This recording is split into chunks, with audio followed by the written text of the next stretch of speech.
Well, hello, friends. Christmas time always can be for some of us a favorite time and others a challenging time, and there are different aspects of Christmas that touch us.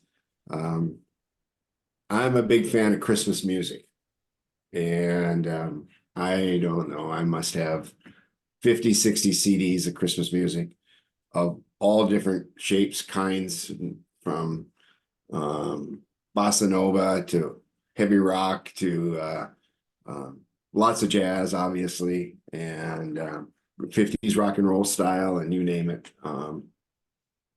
But last year, I discovered a new artist that has an album out, and the artist is Jose James, and his Christmas album has become a favorite of mine. And he's a jazz singer. He has a kind of hip hop influence in his jazz singing, and he's quite amazing. Travels the world, but he grew up here in Minneapolis, just a few blocks away from George Floyd Square. He walked by there every day on his way to school, and he talks about that. He actually introduced me to Erykah Badu, who's kind of an amazing hip hop artist that I was not familiar with. But Kathy and I, when we go to music, particularly at a jazz club here that we like, we'll often observe who's the leader in the band, kind of thing, and how do they lead the musicians and interact, and we'll just kind of talk about that and observe that behavior. And so last year when I saw Jose James, he had a band with him, drummer, bass player, guitarist, and his voice is his instrument. And this year when I went to see him, it was just Jose James and a piano player. But in either case, a few things kind of emerged for me that I've been thinking about a lot. The first thing he noted was that in the introduction to the song "Let It Snow, Let It Snow, Let It Snow," which is the only song that has 3 punctuation marks in it. It was originally written around the time of World War II, and it was quite a little depressing song. And Judy Garland had asked that the lyrics be changed for her to sing it so it wouldn't be quite so depressing, which they were changed. And then Frank Sinatra, and that's a song associated with Frank Sinatra a lot, asked that the lyrics be changed again to be more positive, and then he had a big hit out of it. But what Jose James talked about was how things transform in life, and how, in jazz, how we might think of something that can transform over time, and the importance of recognizing the value in transformation, which really kind of struck me as it made me think of all kinds of other artists, from Coltrane to Miles Davis to so on, that transform music. But then as I thought about, so then he sang some, and one of the things that struck me the last time I saw him and this time is how this is a Jose James concert and he is the leader, and yet everything about him is his voice is just one instrument in the group. And there's an element of equality there that really struck me, is how is the notion of being the leader and sort of not being the leader, that he was just one amongst equals in bringing the voices into the room. Now, surely he did design and pick set lists and those kinds of things, and yet it really fascinates me to watch that. And Kathy and I've seen that a few other times in groups, but that, as opposed to like Springsteen is clearly the leader in the group, period, the end. You know that. Everybody gets chances to play, but he's the leader. And Jose James, his voice is just an instrument with the other instruments. And how do we lead that way when we're working with groups, and each voice in the team, in our hosting, whatever, is just an instrument in the group? And then a second thing the third thing that emerged for me that he talked about was he teaches jazz a lot in New York. at some, it's not Juilliard, but some jazz school. And he a lot of young singers ask him, well, what do they do with themselves when they're not singing and they're on stage and the other instruments are playing? And he's like, just be in the music, in the hearing of their voices. You don't have to be doing something. And you see that in him. You know, he's like, I watched him, you know, when the piano player was playing, he was like totally into the piano player. You know, there was no thinking about what's going to come. You could just see the energy and the connection and again, you know, he's the leader, but the piano player was an extraordinarily accomplished, well-known piano player, and they were truly. In fact, one time Jose just walked off the stage and said, "Let him play. You don't need me anymore." I'm in awe of his playing. It was a little funny moment, but again, how do we lead from silence or from our not being, from non-ego or something? I don't know what the correct language is, but I just really struck by that notion of, okay, what do I do when I'm not singing or I'm not playing? And I guess it's just being present to what else is there in that moment. So I'm already planning for next year's Christmas concert with Jose, but I'm gonna drag all my kids there next year. Yes, so these have been something that's been kind of on my mind. It's sparked by Christmas music. Beautiful. So you named three things there. One is about transformation, another is about leading and following, and then this third is about what to do when I'm not the center of attention. Yeah. Center of the kind of how I might name that. And I'm just going to pick up on two of them for now, because I want to talk about things transforming in life, but it's not the thing I want to talk about right now. This notion of leading and following, it's interesting as I adapt my bio for whatever reason. I'll often talk about the fact that I've been around teams and organizations enough to know when to lead and when to follow, and when to be collaborative and all of that. And not everybody does that well. And sometimes it's because people have the need to show you how smart they are. Like I think about all the hosting teams that we've been in and around during art hosting or art participatory leadership. And the ones that are most challenged are when you've got someone who shows up who just needs to show you how smart they are. So they can't sit back and really be part of that collaborative atmosphere and team, because they're desperately trying to prove themselves, which I think relates a little bit back to being present and, hosting ourselves, which is the more we can be present, the more we can identify where is the right or best opportunity to bring our voice or to step into leadership or to champion someone else being in that leadership role. So that's kind of one thing. And the other thing, I love this question. And I love the question of, what do I do when I'm not playing? And like, seriously, they have to ask that question, that it's not inherently known that I could be celebrating the other people who are on stage and playing, and that comes back again to presence, to being present. And it made me think of Jerry and I were just in France and we were teaching at Agir University in Rennes. And I had a very large class of students, and some of them were amazing. And some of them didn't know how to sit back and listen and didn't care to know. And didn't, when prompted many times, still didn't know how to create that space of hosting other people and really hosting themselves kind of in that space. And so then it's just the question of, what does it take to really embrace that? What does it take to truly be present to what's happening in the space at any given time, and to respond to what's being called for in that moment, either individually or collectively.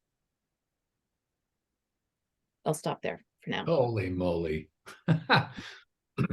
Well, I'll try to pick up from there. I feel like we're in a lot of cool stuff here.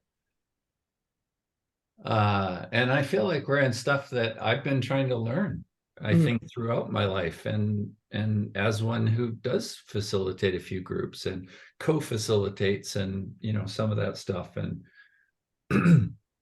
I think sometimes doing it well, and sometimes like, oh, jeepers, I feel really off here, or something feels off here. So I kind of appreciate the overall framing and then the questions that we're playing with here. And maybe I'm thinking a little bit at the level of, yeah, I'm a facilitator and I do these kind of things.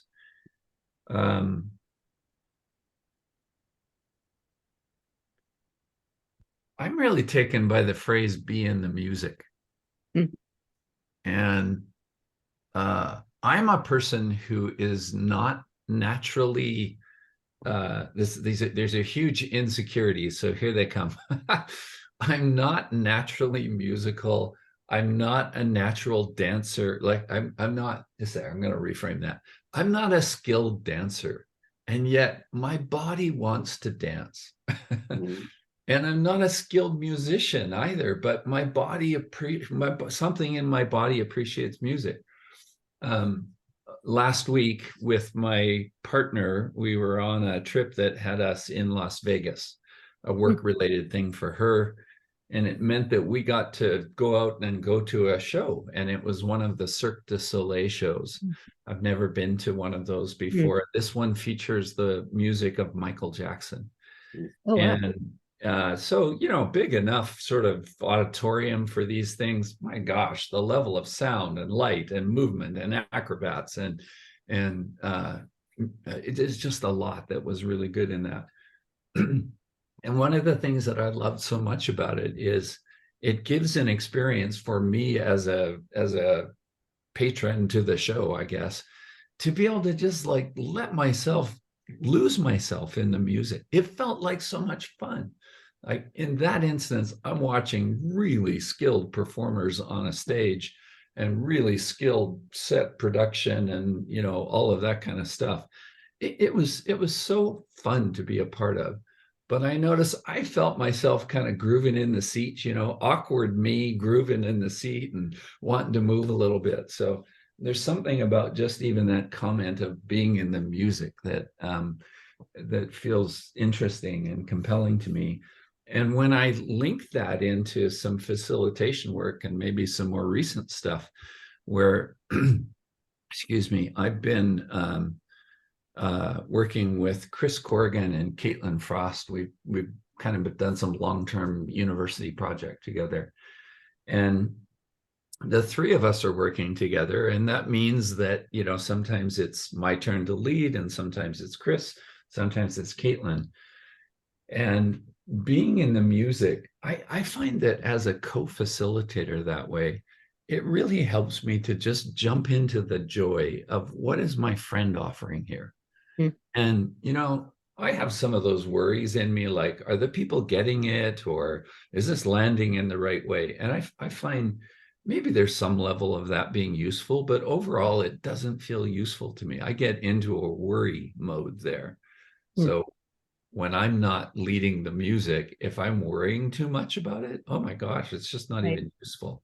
When I let myself be in the joy of it, oh gosh, look what my friend Caitlin is doing here. Or I like what she's experimenting with here. There's something that feels really joyful and really useful about all of that. So I speak as one who is not a musician yet loves the feeling. And I love the metaphors of jazz and leadership and the questions that it creates around, you know, what we're transforming, what changes, what holds the coherence together, some of that stuff. So that's my first level. I just want to say, Tenneson, when you say be in the music and my body wants to dance, yeah, being around children, young children, they're just moving. They're like, the music comes on and the body starts. Can't help it. And my 3-year-old granddaughter, She's singing all the time, Hmm. all the time. And it's such a joy. And I often think about the stages of learning and at what point we've become so self-conscious about our learning process that we stop ourselves either from learning or from showing that we haven't mastered something like Hmm. walking or dancing or singing, Hmm. that we stop ourselves. Hmm. And watching the children, such an inspiration, so much fun and so much joy. Hmm. There's another aspect here. Thanks, Kathy. It's like I love being with my grandkids and that freedom of whatever they all are too. Kathy and I saw Jose James last May, I think it was. He was touring with his recent album, and he had a young woman with him in the band. She was 19 or 20, Yep. saxophone player, amazing saxophone player. And one other aspect of all of that I see in Jose James, and I think about how I could be like that, is it wasn't just that the members of the band had the opportunity for the obligatory solo. Right. It was like they had the freedom to shine. Mm. You know, I mean, it was like there's no worry, no something on Jose's part that they might. It's like the piano player. You can be better than me, and I'm delighted to be in your presence. You being better than me, kind of thing. There's such a presence about him that is quiet in his self-confidence and welcoming to be around anything that's I don't think he'd say better than him, but be around people pursuing their own excellence in beauty and whatever they want to express. And so it's not like facilitating a group and allowing people the obligatory opportunity to share their view or their opinion. It's like, how do we energetically create the space where they can shine in their own way, bring their own special quirks, Hmm. beauty and thought and presence into the space. And I don't know if that's you learn that or it comes naturally or whatever, but Kathy saw it too. You just we've seen a lot of band leaders, and some of them are pretty good, and some of them are not like Jose James. Hmm. It's a little bit when we teach at the students at the university, one of the topics is, are leaders born or are they created? Hmm. And I think what you just said, Jerry, I think there's in some people, there is an inherent humility and ability to host, whether it's music or it's what we do. And we also, when we do that and we do that well, we model it and other people see that it's possible. And when we do it well, we invite people, into their own experiences, and they learn not just through watching what we do, but through their own participation in that. And so it's what we foster, what we encourage, and how we show up for the most part. But then it's also interesting because some people or some dynamics are such that we move from hosting to managing. And I can always tell the difference for myself because managing takes so much more out of me than being able to host a space. Can I pick up from there? Please. I think there's some thread in here about it's really good for me. It's really good to see people when they're good at what they do. Mm-hmm. It's good to be with skilled people, musicians, otherwise. And that includes some leadership stuff too. And I know that there's categories of good that I know so little about. You know, sometimes a subject expertise is needed, and data and the stories that go with that data, etc., or Right. the complexity of brain that says, you know, chunk, chunk, chunk, chunk, chunk, here's how it works. So I actually love it when people can do that. The field of work that I feel the three of us are in, and many others, is that we're so often in these spaces of convening, and so it makes me think a little bit of, for myself, for us, for others, what are we really trying to be skilled at? And I think there is something about being skilled at bringing a group of people into the room, and maybe even a little bit that lives underneath that, being skilled at being learners together, or being skilled at being curious people together, being skilled at being wondering people together, being skilled at maybe asking questions together. You know, there's a particular part of all of that, or a particular way of being in all of that, that I appreciate. And I know it just awakens this sense for me of, I want to be in a room with good humans, good skilled people, enjoy the skill of it all, celebrate the skill of it all. But we're trying to do some really basic things that way, like real human things. And excuse me, I think that has everything to do with getting the job done, and, you know, advancing the work and all that kind of stuff. But to me, I so often, there's an excellence that I want that has something to do with life, and it has something to do with artistry, about how we just be attentive human being, or attentive and open human beings with one another. I'm saying all of that because it's a rhetoric and a narrative that I appreciate and I find myself using a lot. And truth be told, I feel like I'm still learning these things. I feel like I'm, you know, some days I'm having a shit day and I'm not quite so open as I might want myself to be, or I'm afraid of what's going to happen in the group. And I do my own controlling things, you know. But I really like it that we're naming something from the metaphor and reality of music and musical excellence into you know, how do we be in spaces where we humans can be in good learning with one another, something like that. That guides a lot to me.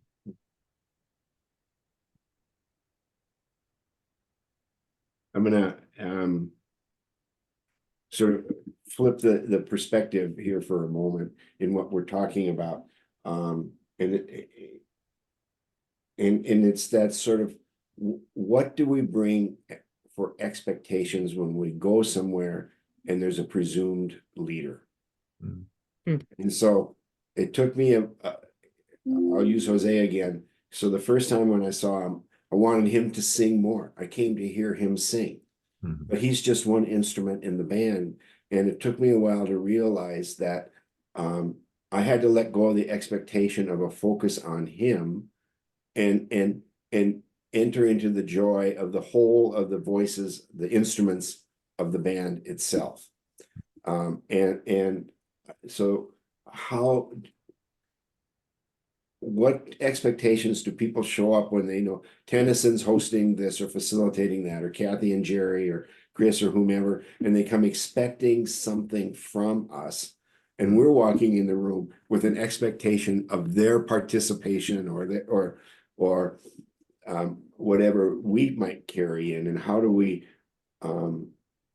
reconcile is maybe not the right word, but that's the word that quickly comes to mind, is when I have to let go. When I know now, when Kathy and I talked about this a little bit when we saw him last May, is I have to let go of the expectation that I'm there to hear him sing and everybody else is secondary, because that's not what I'm going to experience. You know, I have to go in with the recognition I'm going to hear him sing. I'm going to hear the young woman playing the saxophone be brilliant, and others, and celebrate the collective beauty of all of that, and let go of my leadership role expectations or something like that, you know. So just, I guess it's a little different take on what we're talking about, but it's also something that's challenging for me at times when I'm in places.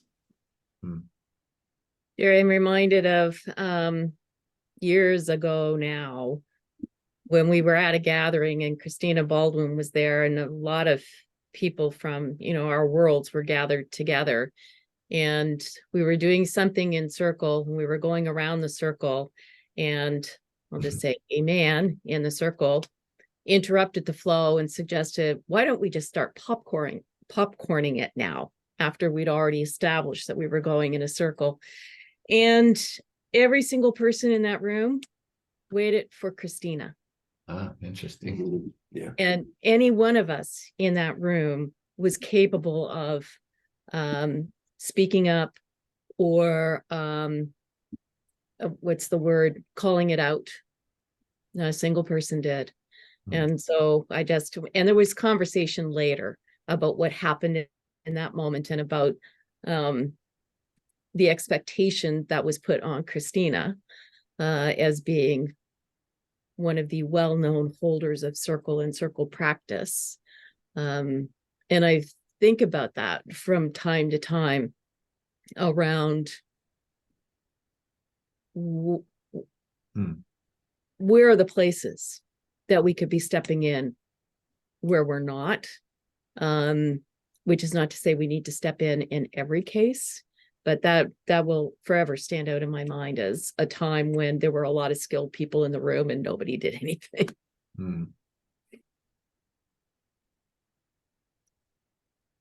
Yeah, well, I'm just playing a little bit with that. I recognize that there are times when it needs to be my voice that speaks up. Sometimes because I am perceived as somebody with some skill. Sometimes I think because my belly moves me to do that. I tend to want to be someone who orients to some deeper principle that might be in play. I feel like, and I feel like I'm going back to your earlier reference, Kathy. Sometimes I'm the one that's showing up trying to be smart. And so I'm doing that too sometimes. I think I'm still on the be in the music part of things. And when we start talking about Christina and some others, I feel like I carry a lot of these folks with me. So there is some Christina in me, and I just happened to have a little text exchange with her on the weekend. Sweet. There's some Christina in me, and there's some Toka in me, and there's some Kathy and Jerry in me, and there's some Chris and Caitlin in me, and there's some Meg Wheatley in me, and Bob Stilker, and Juanita Brown, and David Isaacs, and other folks, many to name here. But I'm thinking of the ones that I've been in the room with when I've seen Christina do things like that, and when I didn't, and maybe when it wasn't mine to do either, but then like to have that little memory parked in me to say, sometimes that's what you got to do. Or, sometimes people are looking at you to offer this. I think all of that, I feel like I'm starting to gush into an appreciation here, but it's a lot of good people.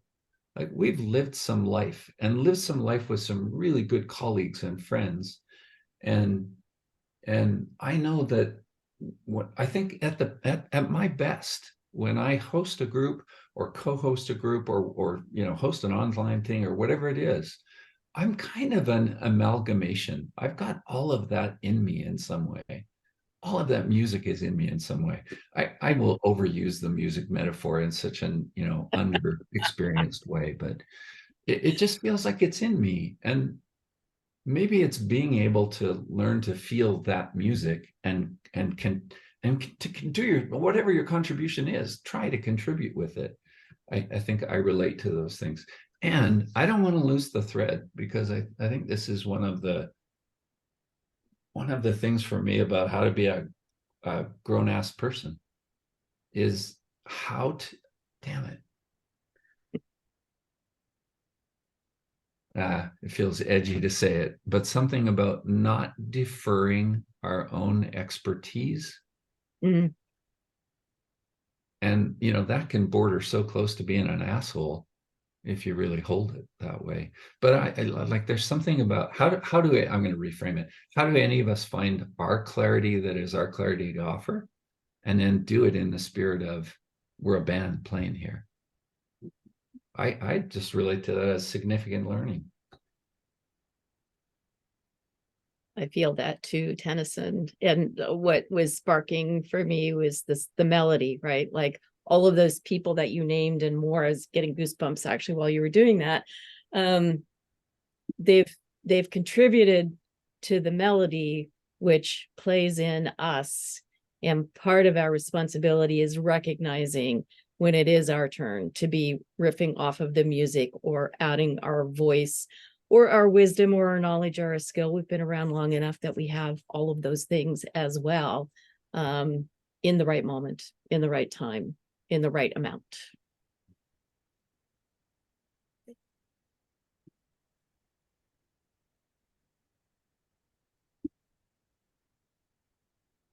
So I'm going to blend this sort of music and throw in a little sports for just a moment.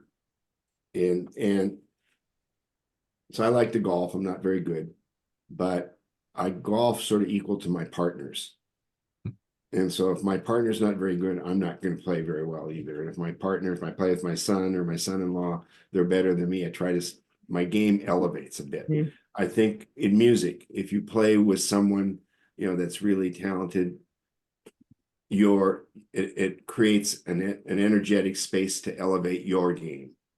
And so it's a bit of, to me, a bit of what I can, how can I bring what I have for my skills and knowledge to create the opportunity for others to step up their game a bit, so that when they leave a workshop or they leave a training, they've elevated in some way their hosting skill, their energetic skill, their sense of self and well-being, whatever all of that might be. It's not just, here's the rote training, memorize this and go. Here's the space to become something more. It's Kathy and I joke around, but I've got a couple of tattoos. It's 1 + 1 = 3, which drives my granddaughter crazy because 1 + 1 = 2. And I try to explain to her that it's like her mom and dad, or Kathy and me. 1 + 1 becomes greater than each of us individually, becomes 3. It's not quite there with all of that yet, but it's the creating of that field where we become something more than we were individually walking in the door. Mm-hmm. And that comes from Springsteen when he says, the singer and the band become something bigger than we are separate, but Some of the parts is greater than the whole. the whole is greater than some of the parts. Yes, that's it. Yeah. The whole is greater than the sum of its parts. Yeah. So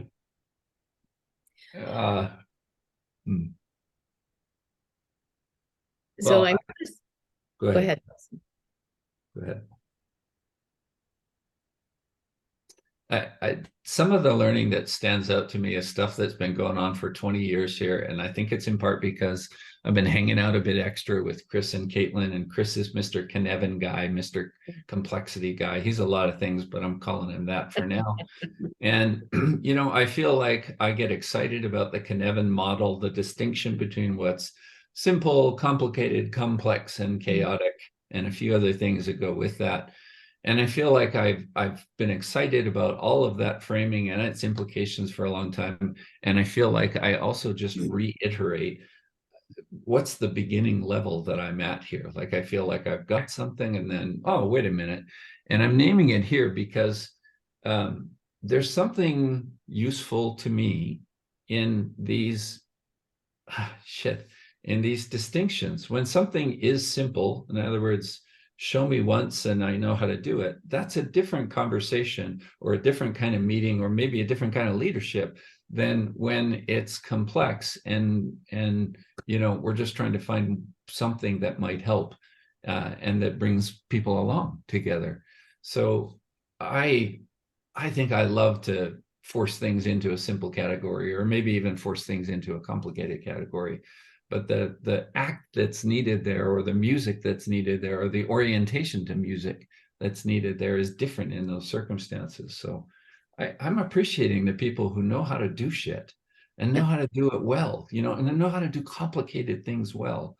My brain and my heart and my skill for that matter, orients into, okay, that's great. Let's celebrate all of that. And maybe there's some other things here that, you know, that lay underneath some of our biggest challenges that we're trying to be healthy about. I tend to show up in those categories. We have shown up together, the three of us, in some of those places. So I'm noticing we named transformation as one of the things at the beginning of this conversation. And I feel I didn't want to leave it just kind of dangling out there. But I'm also not really feeling like we need to talk about it today necessarily, because this conversation has been so full of the music and the melody and the how we create the spaces to become more either for ourselves or for other people. But I just wanted to name it back in our space so it's not completely, like I said, left hanging out there. Next conversation, shades of transformation. Feels right to me. Okay, cool. So that's going to take us out. Is that what you're pointing to there, Kathy?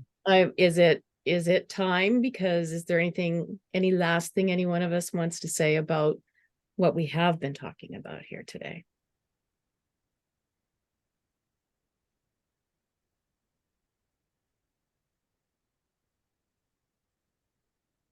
Well, sprinkle joy, sparkle happiness. It's been a tough year, as Kathy said in her newsletter, for a lot of people and for the planet as a whole. And maybe a few weeks of sprinkling a little joy here and there might be the little thing we can do to make a difference.